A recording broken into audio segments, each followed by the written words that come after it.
Guys, deluded Guna. Now, if we had 11 Roy Keanes, we'd win the league. Any team would win any league. Why I say this, Roy Keane's a player I looked up to for obvious reasons. Arsenal and United, when we were both heavyweights going for the titles, him and Vieira, we all remember the images of the clashes and things like that. Not even just him going at it with other players. Roy Keane, better technical quality than people give him credit for. People label him as a hard man and things like that. And that is what he was for the large part, but it takes away from his technical quality. He was a decent passer. He had a habit of being in the right place at the right time. He was excellent positional wise, and in regards to leadership, he would pull the likes of the other side, the members back to do their defensive duties. Why I say 11 Roy Keanes would win the league, any league, because they would all hold each other to high standards, regardless of if, in Arsenal's case, if you're Alexis Sanchez or Carl Jenkinson, everybody is held to the same standards. And if you make a mistake, regardless, you're held accountable for that. If we had it with, like I said, I can't explain it. If we had some Roy Keanes, we'd win the league.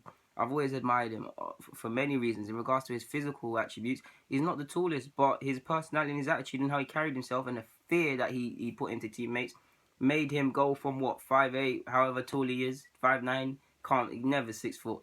Made him a 7-foot giant. People were scared, and I'm not the tallest either. That's someone I modelled my game on. When you go into a tackle, you mean it 100%.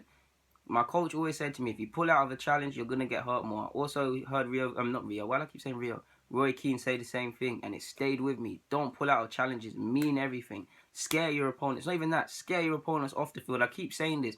You make your teammates, rivals not want to play you and your teammates.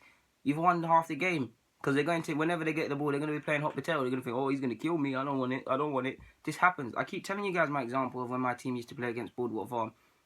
And I would see teammates scared from the car park from the minute they get into the car park, or when they see the painting when you go into the farm, they see that and they already don't want to play. That is what Roy Keane was doing. Like I said, he wasn't the tallest, decent header of a ball, meant every challenge, had an eye for decisive passes, had a knack of scoring vital goals, excellent positional sense as well. I mean, if you're pulling people back to come in and retain shape, you've got to be in a great shape yourself.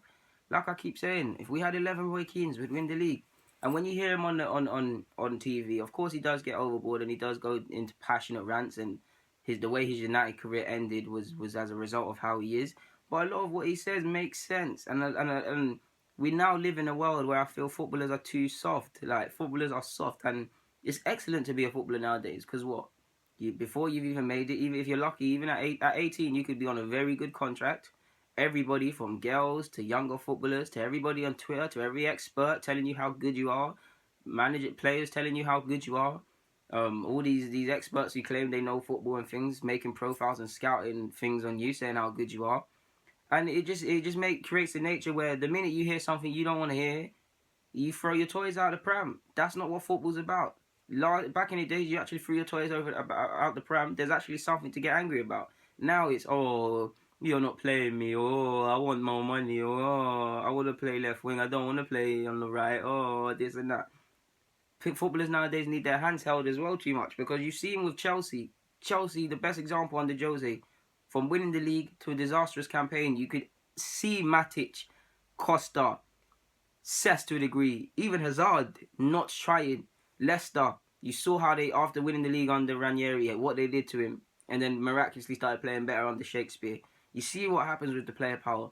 And I like players like this more. If they actually were going against the manager, they'd actually have a legit reason to. Like, footballers nowadays needed to be held, and you can't shout at them, and you can't do this and that. Roy Keane could take that. Roy Keane could take that. And coming where I've come from and the teams I've played for and the friends I've got, this is what we grew up with. Like, this is what we grew up with. If you got hurt, there was no magic physio and things like that. It was some water and some Vaseline, and you better shake that off. Or call your parents or somehow make it home, because there's nothing for you. There's nothing for you. If you played bad, you were being told you were playing bad. Like, to a degree, I don't necessarily believe that it's the right way to teach kids, but you have to, at the same time, you have to teach these footballers and young footballers that football's not all ice cream and sunshine and strawberries. Like, you need to be shouted at. You need to know what you've done wrong. You need to shout back at other people.